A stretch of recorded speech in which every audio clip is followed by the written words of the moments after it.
MRZ തൊപ്പിയുടെ live നിങ്ങൾ എത്ര പേര് കാണുന്നുണ്ട് എന്നുള്ളത് എനിക്കറിയത്തില്ല. പക്ഷേ തൊപ്പിയുടെ ലൈവ് കാണുന്ന ആൾക്കാർക്കറിയാം തൊപ്പിയുടേതായിട്ടുള്ള ഒരു സിഗ്നേച്ചർ തൊപ്പിയുടെ ലൈവിലുണ്ട്. ഒരു കൂട്ടം ആൾക്കാർ ഡിഫറെൻ്റ് ആയിട്ടുള്ള ചില ക്യാരക്ടേഴ്സ്, പിന്നെ ഈ ചാറ്റ് എന്ന് പറഞ്ഞുകൊണ്ട് വിളിക്കുന്ന ആ ഒരു ശൈലി കാര്യങ്ങളൊക്കെ തൊപ്പിയുടേതായിട്ടുള്ള ഒരു ലൈവിൻ്റെ ഒരു സിഗ്നേച്ചറാണ്.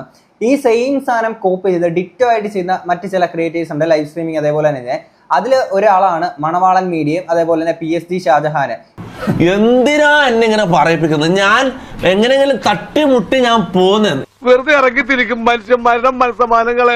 ഈ ഷാജഹാൻ ഷായ ഒക്കെ ആണെങ്കിൽ തൊപ്പയായിട്ടുള്ള അടിയും വഴക്കം കഴിഞ്ഞതിന് ശേഷം ആ ഒരു റിവഞ്ച് തീർക്കാൻ വേണ്ടി തുടങ്ങിയേക്കുന്ന ഒരു അവരാധിച്ച ഒരു സ്ട്രീമിംഗ് എന്ന് വേണമെങ്കിൽ പറയാം. അയ്യോ, എന്താ ഇങ്ങനെയൊക്കെ സംസാരിക്കുന്നത്? പിന്നെ എങ്ങനെയാ സംസാരിക്കണ്ടേ? ഇവിടെ ഞാൻ മണവാളന്റെ ചാനലിന്റെ സ്ക്രീൻഷോട്ട് കൊടുക്കാം. ഇതിൽ മണവാളൻ ലാസ്റ്റ് സ്ട്രീം ചെയ്തേക്കുന്ന റീസെന്റ് ആയിട്ട് ചെയ്തേക്കുന്ന സ്ട്രീമിങ്ങിന്റെ വ്യൂവർഷിപ്പ് നിങ്ങൾക്ക് ഇവിടെ കാണാൻ പറ്റും. ഏറ്റവും കൂടുതൽ വ്യൂവർഷിപ്പ് കിട്ടിയേക്കുന്നത് നമ്മുടെ ഈഗിൾ ഗെയിമിങ്ങിനെ കുറിച്ച് സംസാരിച്ചേക്കുന്ന ആ ഒരു സ്ട്രീമിങ്ങിലാണ്. എന്തോ ചെയ്യും, പാവപ്പെട്ട മുതലാളിമാരെ ഒരു ജീവിക്കാൻ സമ്മതിക്കില്ല. ഈഗിൾ ഗെയിമിങ്ങിന്റെ നോക്കുമ്പോൾ 7.88 ലക്ഷം സബ്സ്ക്രൈബേഴ്സ് ആണുള്ളത്. ഇത് ലൈവ് സ്ട്രീമിംഗ് മാത്രം ചെയ്തിട്ടുള്ള സബ്സ്ക്രൈബേഴ്സ് ആണ്. മണവാളന്റെ കൂട്ട് പ്രാങ്ക് കാര്യങ്ങളൊന്നും ചെയ്തിട്ടുള്ളതല്ല. അതാണ് ഈ ഒരു വ്യൂവർഷിപ്പിലുള്ള ഡിഫറൻസ്.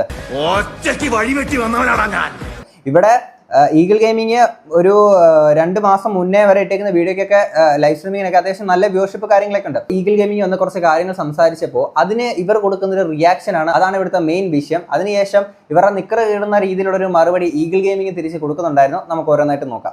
പറയാനുള്ള കാര്യങ്ങൾ അപ്പപ്പ പറഞ്ഞേക്കണം. എത്ര ആൾക്കാർ കൂടി இருந்தாലും പറഞ്ഞേക്കണം. അങ്ങനെയൊക്കെ പറഞ്ഞ് മാനം കെടുത്തിയാലേ ഉമ്മാരൊക്കെ നന്നാവുള്ളൂ. ഇപ്പൊ അതാണ് ട്രെൻഡ് കേസ്. ഇപ്പൊ പുതിയ ട്രെൻഡ്, തൊപ്പിക്ക് ഒരു ട്രെൻഡ് കൊണ്ടുവന്നപ്പോഴത്തേക്കിന് ഇപ്പൊ നാട്ടിലുള്ള എല്ലാവരും 5 പേരെ വിളിച്ചിരുത്തിയിട്ട് ഗ്രൂപ്പ് ലൈവ്. അയാളെന്താ നമുക്ക് ഇട്ട് താങ്ങിയത്? തനി തന്ത വൈബ്. ഇത് ഇപ്പൊ ഇൻസ്റ്റോറിൽ ഇത് മാത്രമേ ഉള്ളൂ. ഇൻസ്റ്റോറിൽ ഇപ്പൊ ഇത് മാത്രമേ ഉള്ളൂ. ഏതോ ആൾക്കാരെയൊക്കെ പിടിച്ചു നിർത്തിയിട്ട് മറ്റേ സ്ട്രീമിംഗ് എന്ന് പറയുന്ന ഒരു സാധനത്തിന്റെ ഇതേ ചേഞ്ച് ചെയ്ത് ഇപ്പൊ ആൾക്കാർക്ക് ഗെയിം ഒന്നും കളിക്കണ്ട. ഈഗോ തലയ്ക്കാത്തായ അല്ലേ? അത് ഈ സമയത്ത് വായിക്കാത്ത കുത്തിക്കേറ്റാൻ നോക്കല്ലേ. ഇപ്പൊ ആൾക്കാർക്ക് ഗെയിം ഇത് ആരടക്കണ ഇതെടുക്കണടാ.